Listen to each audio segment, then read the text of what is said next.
मैं अच्छेलाल प्रसाद, सहायक अध्यापक, विषय संस्कृत, गोपाल विद्यालय इंटर कॉलेज, कुरांव, प्रयागराज। इसके पहले हमने 2 वीडियो बनाया था।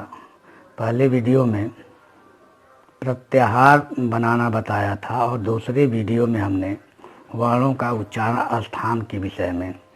आज हम संधि के विषय में बताने जा रहे हैं। इससे कक्षा 6 से लेकर कक्षा 10 तक के छात्र हिंदी और संस्कृत दोनों विषयों में लाभान्वित हो सकते हैं। आइए देखते हैं संधि। संधि संधि शब्द का अर्थ जोड़ अथवा मेल है। इस संधि की परिभाषा 2 पद या 2 शब्द मिलने से जो वर्ण संबंधी परिवर्तन होता है उसे संधि कहते हैं। 2 पदों के मिलने से जो वर्ण संबंधी परिवर्तन होता है उसे संधि कहते हैं। जैसे रमाधन ईश, रमेश। यहाँ पूर्व पद के अंत में आ आया है और उत्तर पद के आदि में ई है। यहाँ दोनों वर्णों का परिवर्तन ए में हो जाता है। आ धन ई बराबर ए। संधि का उल्टा संधि विच्छेद होता है। जैसे रमेश, रमाधन ईश। संधि किए हुए पद को अलग अलग पदों संधि किए गए शब्दों को हम अलग अलग पूर्व पदों में प्रदान कर देते हैं, वही संधि विच्छेद कहलाता है। जैसे देखिए रमेश, इसका संधि विच्छेद करेंगे तो रमाधन ईश। संधि के लिए शर्त है कि पद सार्थक होने चाहिए। दूसरा, जब 2 पद मिले तो उनमें वर्ण संबंधी परिवर्तन होना चाहिए। कुछ बच्चे कहते हैं कि रमेश शब्द का संधि विच्छेद रमधन ईश नहीं हो सकता। तो रमेश शब्द का संधि विच्छेद रमधन ईश नहीं हो सकता, क्योंकि यहाँ वर्ण संबंधी परिवर्तन तो अवश्य होता है, लेकिन रम जो है सार्थक शब्द नहीं है। अब संधि के प्रकार देखते हैं। संधि के प्रकार, संधि 3 प्रकार के होते हैं। पहला स्वर संधि, दूसरा व्यंजन संधि, तीसरा विसर्ग संधि। स्वर संधि को हम अच संधि भी कहते हैं, क्योंकि अच प्रत्याहार के अंतर्गत समस्त स्वर आ जाते हैं। और व्यंजन संधि को हल संधि भी कहते हैं, क्योंकि हल प्रत्याहार के अंतर्गत समस्त व्यंजन आ जाते हैं, इसलिए व्यंजन संधि को हल संधि भी कहते हैं। अब स्वर संधि की परिभाषा देखें। जब पहले शब्द का अंतिम वर्ण स्वर हो, दूसरे शब्द के आदि स्वर से मिलता है तो उसे स्वर संधि कहते हैं। अर्थात जब 2 पद मिलते हैं तो पहले पद के अंत में स्वर हो और दूसरे पद के प्रारंभ में स्वर हो, तो इस प्रकार के पदों के मेल में जो संधि होती है वह स्वर संधि कहलाती है। जैसे हिमधन आलय, हिमालय। यहाँ पूर्व पद के अंत में अ है और उत्तर पद के प्रारंभ में आ है, दोनों मिलते हैं तो आ बन जाता है। इसी तरह हिमालय, हिमधन आलय, हिमालय।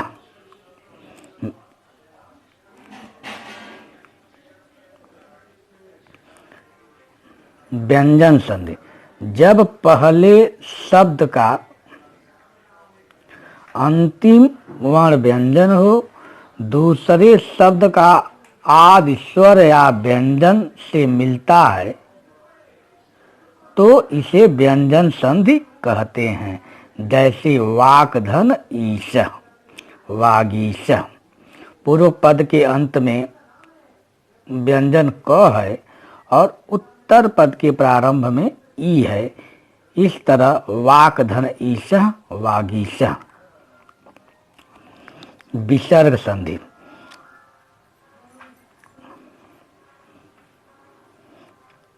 जब व्यंजन का विसर्ग में या विसर्ग का व्यंजन में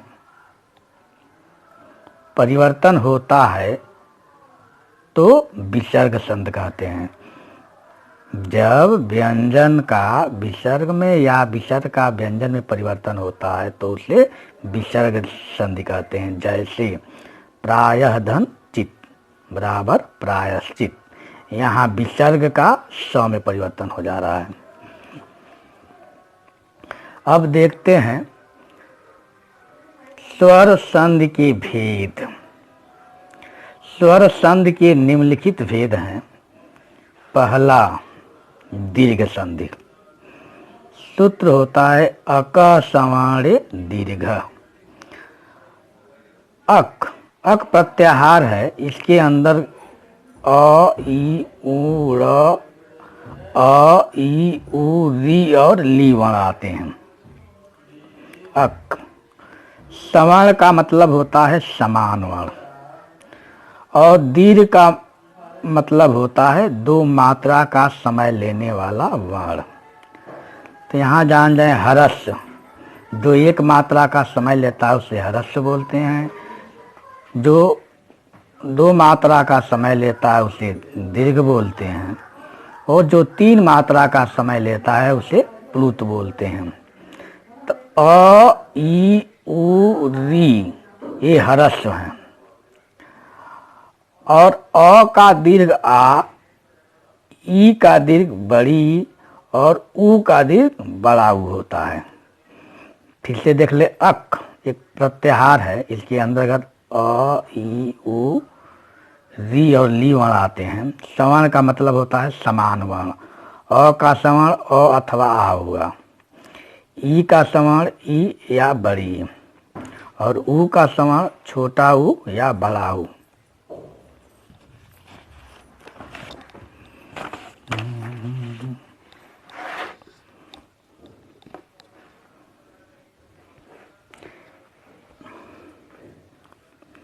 यदि पहले पद या शब्द के अंत में ह्रस्व या दीर्घ अक यानी ई अ ई उ ली हो और दूसरे पद या शब्द का पहला वर्ण इनका सवर्ण हो तो दीर्घ हो जाता है। यानी पहले पद के अंत में अ ई उ और री हो और दूसरे पद के प्रारंभ में इनका सवर्ण हो तो दीर्घ हो जाता है। जैसे पत्र धन आलय, त्र में ओ आया है और आलय में आ, और आ मिलकर दीर्घ हो जा रहा है आ। पत्रधन आलय पत्रालय। इसी तरह हिमालय, हिमधन आलय हिमालय। विद्याधन आलय विद्यालय। दूसरा देखें, गिरिधन ईश गिरीश। पहले पद के अंत में ह्रस्व ई है, दूसरे पद के प्रारंभ में दीर्घ ई है। दोनों मिल रहे हैं तो दीर्घ ई हो जा रहा। गिरिधन ईश बराबर गिरीश। ह्रस्व ई धन दीर्घ ई बराबर दीर्घ ई। भानुधन उदय भानुदय। पूर्व पद के अंत में ह्रस्व उ है, उत्तर पद के प्रारंभ में ह्रस्व उ है। दोनों मिलकर दीर्घ उ हो रहा है। मातृधन रीड़म मातृड़म। यहाँ ह्रस्वरी और ह्रस्वरी मिलकर दीर्घ हो जा रहा। अब देखते हैं स्वर संधि का दूसरा जो भेद है गुण संधि। सूत्र होता है आदि गुण। नियम देखें, यदि पहले पद या शब्द के अंत में अ या आ हो और दूसरे पद या शब्द के प्रारंभ में ई, ह्रस्व ई या दीर्घ ई हो, ह्रस्व उ या दीर्घ उ हो, ह्रस्व री या दीर्घ री हो या ली हो, तो क्रमशः ह्रस्व ई और दीर्घ ई का ए हो जाता है, ह्रस्व उ और दीर्घ उ का ओ हो जाता है, ऋष का अर हो जाता है और ली का अल हो जाता है। उदाहरण देखें, उपधन इंद्र बराबर उपेंद्र। पूर्व पद के अंत में अ है और उत्तर पद के प्रारंभ में ई है, अ और ई दोनों मिलते हैं तो ए हो जाते हैं। सूर्यधन उदय, सूर्योदय। पूर्व पद के अंत में अ है और उत्तर पद के प्रारंभ में उ है, यहाँ दोनों वर्णों का मेल होता है तो उ हो जाता है। महाधन ऋषि, महर्षि। पहले पद के अंत में आ है और उत्तर पद के प्रारंभ में री है, यहाँ दोनों का मेल हो रहा है तो अर हो जाता है, तो महाधन ऋषि बराबर महर्षि। तवधन लिकार, तवलकार। यहाँ पूर्व पद के अंत में अ है और उत्तर पद के प्रारंभ में ली है, दोनों के मेल से अल हो जाता है। इस तरह तवधन लिकार बराबर तवलकार। स्वर संधि का अगला भेद है वृद्धि संधि। सूत्र होता है वृद्धि रेच। एज प्रत्याहार के अंतर्गत ए, ओ, ऐ, अ वर्ण आते हैं। तो और वृद्धि का तात्पर्य होता है ऐ और औ। नियम देखें, यदि पहले पद के अंत में अ हो अथवा आ हो और दूसरे पद के प्रारंभ में ए हो और ऐ हो तो अ हो जाता है, ओ और अ हो तो अ हो जाता है, यानी वृद्ध हो जाता है। पहले पद के अंत में अ अथवा आ हो, दूसरे पद के आदि में ए या ऐ, ओ या अ हो तो क्रमशः ऐ और अ वृद्ध हो जाता है। जैसे देखें, सदा धन एव, सदैव। पहले पद के अंत में आ है, दूसरे पद के प्रारंभ में ए है, दोनों का मेल होता है तो वृद्ध हो जाता है, ऐ हो जाता है। इसी तरह तथा धन एव, तथैव। सदा धन एव, सदैव।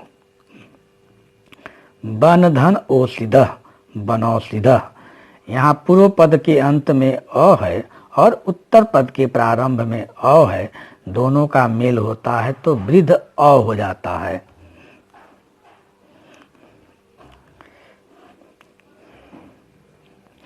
इस तरह